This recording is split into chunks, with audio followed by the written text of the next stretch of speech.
Hey everybody, it's Joric. Welcome back. Have some Europe travel news or some Europe living news for those of you that are digital nomads or want to be digital nomads and want to move to Europe.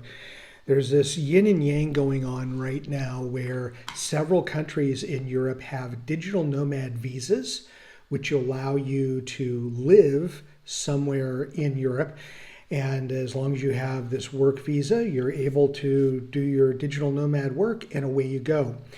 What's interesting is many of these same countries, though, are cracking down on digital nomads when it comes to workspace. And what I mean by that is if you're at your apartment, your home, you're in a park and you're doing work, there's no issues. But there are several countries, Spain being one, the most notable one, where they're really trying to crack down on digital nomads working in coffee shops, cafes, and they feel like they're taking up a lot of space and they're not necessarily spending a lot for the use of that space. So here, this article talks about what they call laptop squatters here in Spain, but also Lisbon. We live in Portugal. Lisbon has cut down. There are several co-working spaces. So these are dedicated spaces to, let's say, digital nomads and people that want to work while they're overseas.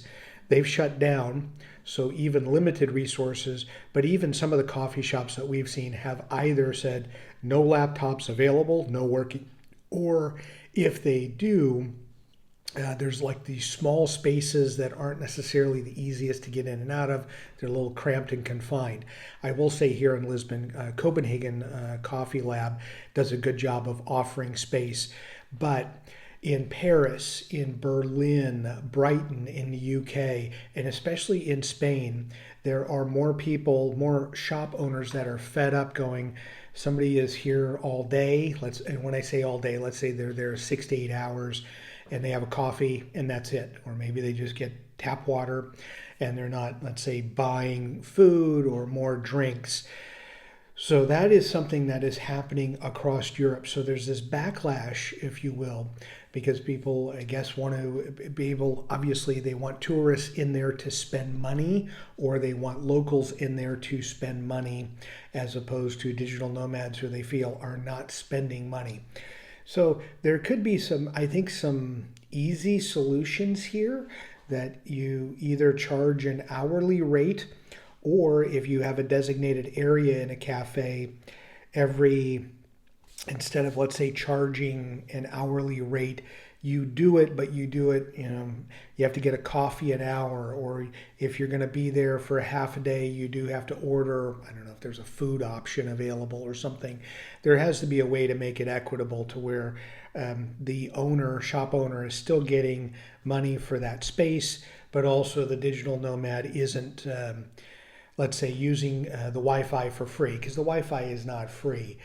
So that's something that's coming up. And when I say that, this is part of this article, and some of the digital nomads that I've met throughout Europe have discussed this, as well as shop owners, that they're trying to be cater to the people that are coming in and spending money, and they also don't want to shoo away the digital nomads. But sometimes there are some popular places where we've gone when we've been on trips, even recently Spain, up in Porto in Portugal. The shop was all laptops when we walked in, so there's no place to even sit down when we grabbed coffee. It was the only thing we could do is takeaway because there was no space available. So I kind of get it, but if you're a digital nomad, you're not happy about this because there's less co-working spaces opening up. So you either really have to do work out of your apartment, your dwelling, wherever you're staying, your hotel, because there seems to be more of a push to make these cafes and coffee areas more consumer friendly and less digital nomad worker friendly. Just want to make sure you're aware of it, because if this is something that you're looking at for the digital nomad visas throughout the European countries that offer them, I want to make sure that you're aware that this is something that's coming up. And then if you are living in one of these countries, please comment below. Does this impact you at all? If you're a digital nomad, have you had any bad experiences? or good experiences. And then if you are an owner of a business here in Europe, if you happen to see this video, does this impact you one way or the other? I will say, lastly, Spain. Spain's been in the news over this last year. The country and its the city, the government, and the population seems like they really want to push tourism out of the country. Go to France, go to Portugal, don't come here anymore. And as well as workers too, that it seems like Spain comes up more often when I'm looking to do travel videos on tourism, especially over tourism. And when it comes to digital nomads, I can't tell you how many articles I've seen just in the last 2 months about Spain cracking down. So be aware of it if you're a digital nomad.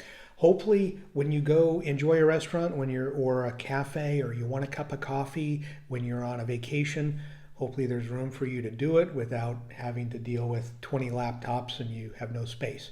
So there's got to be a balance here. I'm not sure what it is, but I'm sure cooler heads will figure it out. As always, thank you so much for watching and enjoy your travels.